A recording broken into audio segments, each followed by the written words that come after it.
En materia de amparo, pronunciamiento sobre la suspensión provisional.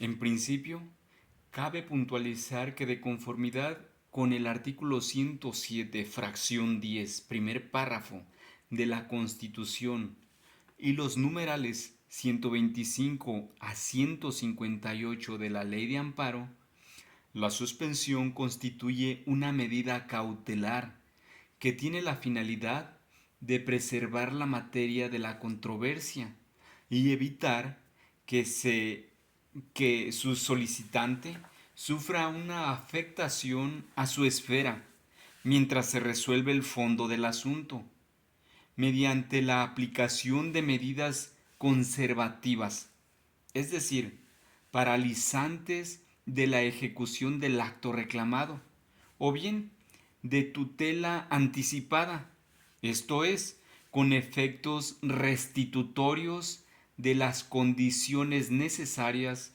para garantizar el goce del derecho fundamental que se estima violado. Para su otorgamiento es necesario que se acrediten en su conjunto las siguientes condiciones normativas. 1. Que los actos reclamados sean ciertos.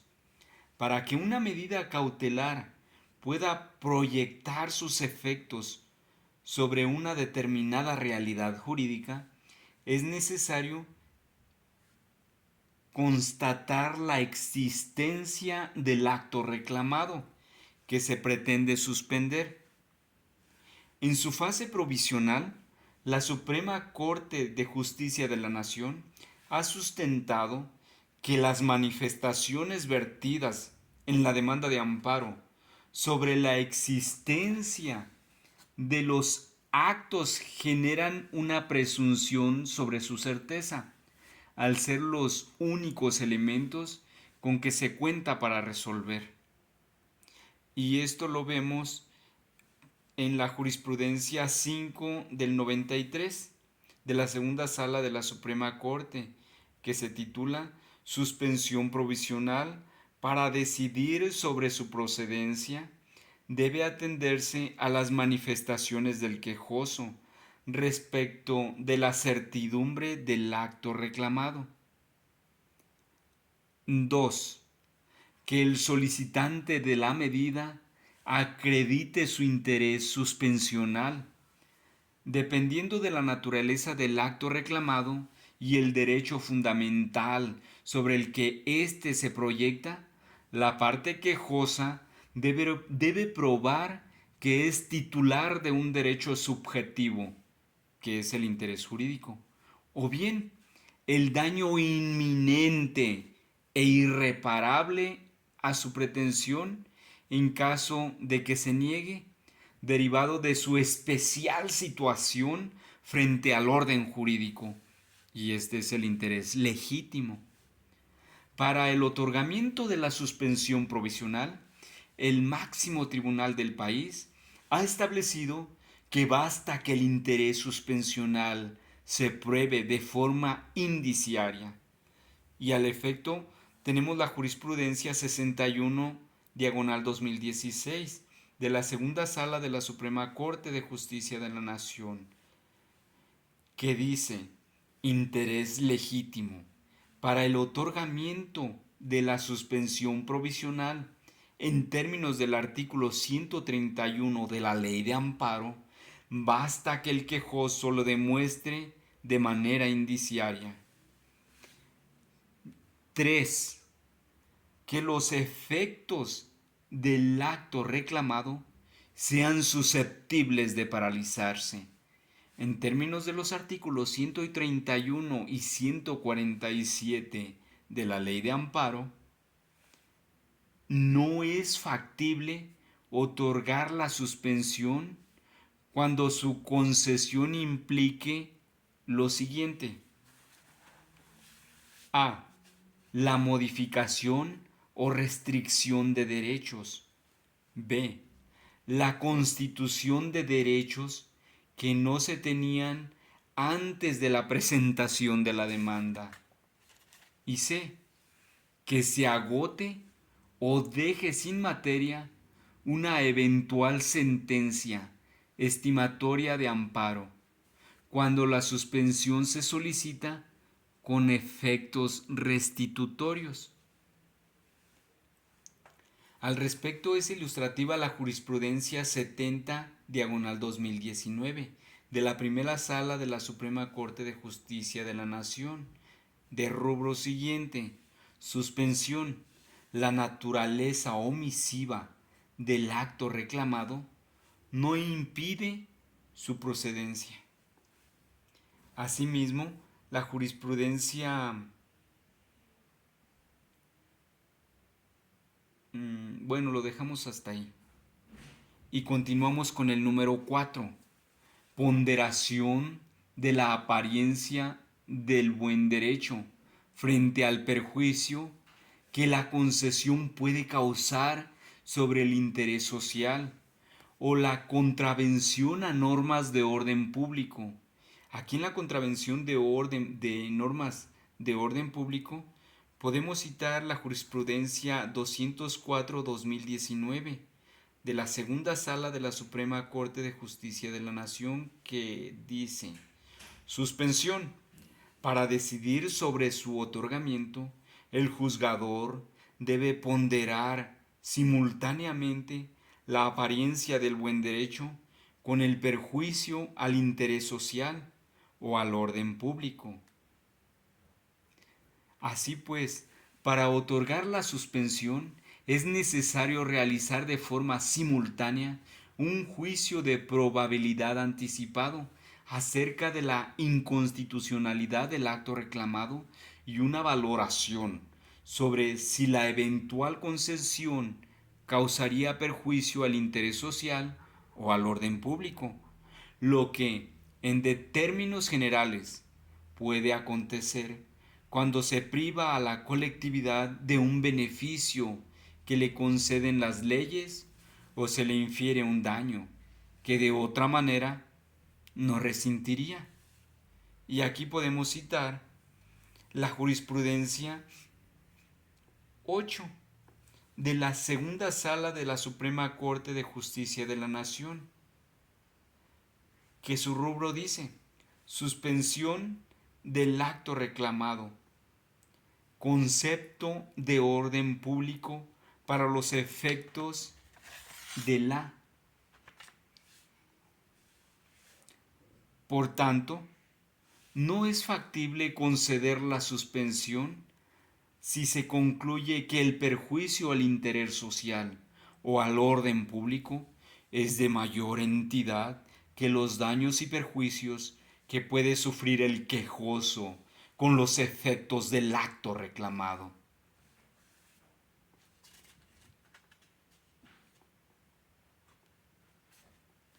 En ese sentido, vamos a suponer que los actos reclamados en un incidente de suspensión sea la siguiente, y vamos a poner un ejemplo: que sea la negativa verbal de un juez familiar de primera instancia, supongamos del estado de Jalisco. Él se niega verbalmente a prestar un expediente al quejoso en el amparo. Entonces, como él se está negando verbalmente a prestar el expediente de origen allá en el juez familiar, pues él se viene al amparo ante el juez de distrito y dice: ¿sabes qué? Pues el juez natural no me quiere prestar el expediente y me lo dijo de viva voz. O sea, verbalmente no me lo quiso prestar.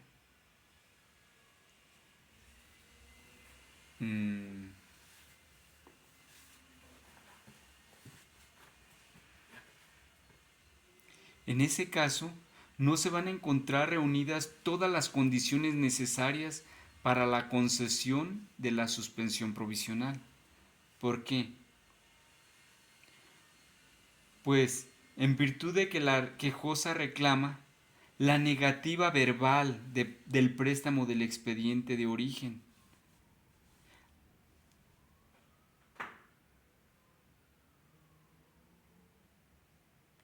Ello, al no ser jurídicamente posible atribuirle efectos restitutorios de conformidad con el artículo 147 de la Ley de Amparo. Veamos por qué.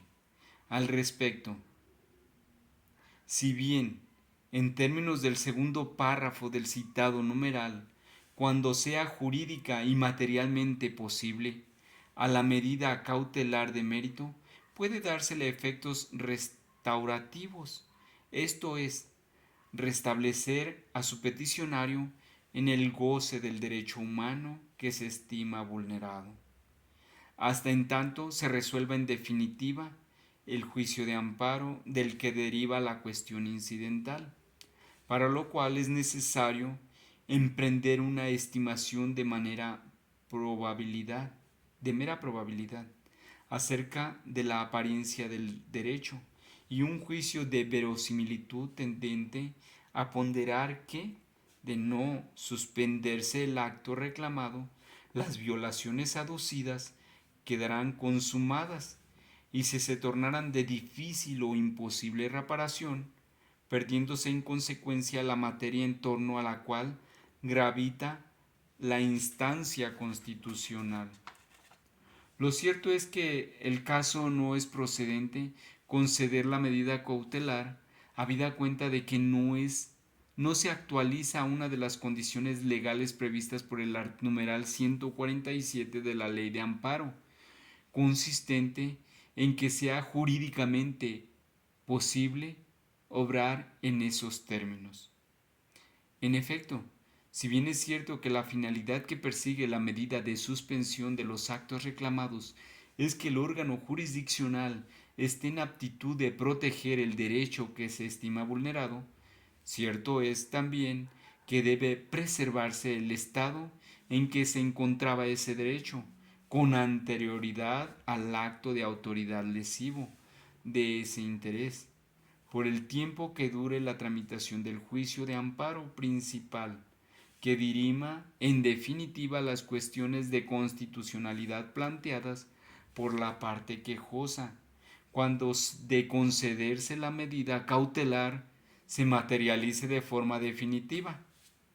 Es decir, en tal supuesto los parámetros que debe tomar en cuenta el juzgador para analizar la posibilidad de conceder la suspensión del acto reclamado con efectos restitutorios ante la eventualidad de que con su concesión se deje sin materia el juicio en lo principal, son los consistentes en que la restitución provisional de los derechos será transitoria en la medida que en caso resolver de forma adversa a la quejosa se esté en posibilidad de retrotraer los efectos de la suspensión y de no ser un beneficio transitorio sino definitivo, esto es, cuando ya no pueda ser revocado, aun cuando se niegue el amparo, debe negarse la suspensión.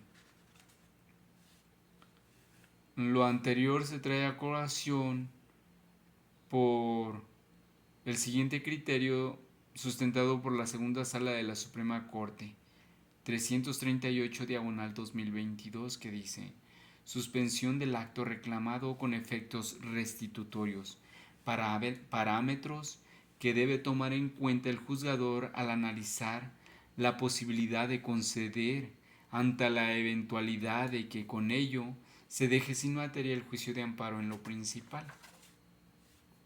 En ese sentido, en el caso concreto se estima que no es jurídicamente posible atribuirle a la medida cautelar de trato los efectos restitutorios, pues de obrar así implicaría requerir a la autoridad responsable de que dé acceso a los autos del juicio de origen y, por ejemplo, en caso de que ésta no obtenga una sentencia favorable en el juicio principal, no se podrá retrotraer el efecto de la suspensión, pues la promovente ya se habría impuesto de los autos y se daría intervención a la parte que se viene al amparo aquí quejosa, se le daría intervención al asunto que posiblemente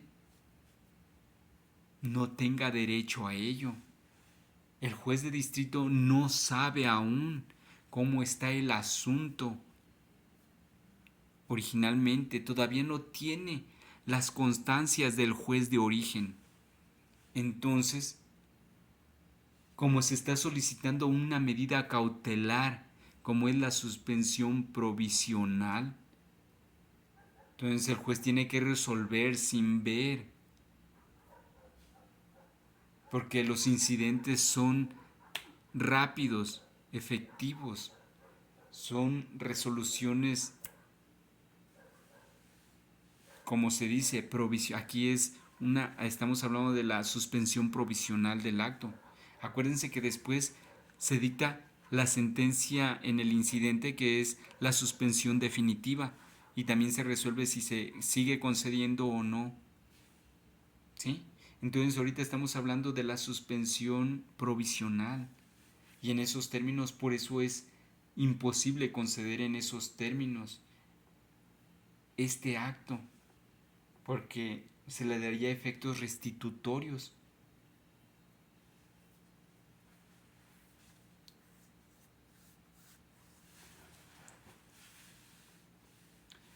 Sin que pase inadvertido también.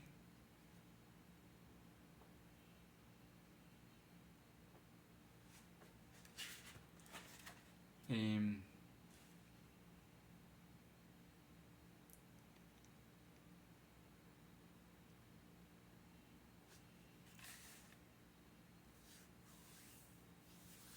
Podríamos decir que traer a colación el siguiente criterio jurisprudencial, que es el registro 289211 del Pleno. Es una tesis aislada y dice: suspensión. Los efectos de la suspensión no pueden extenderse a actos distintos de los que le dieron origen.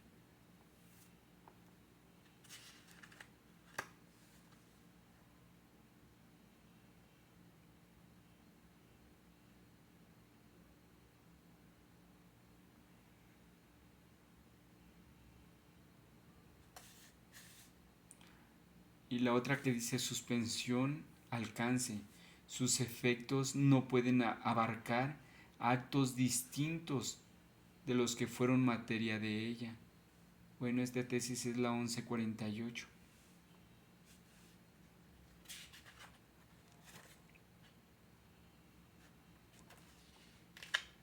También podemos citar el criterio registro 190667 del Pleno, que dice: suspensión provisional.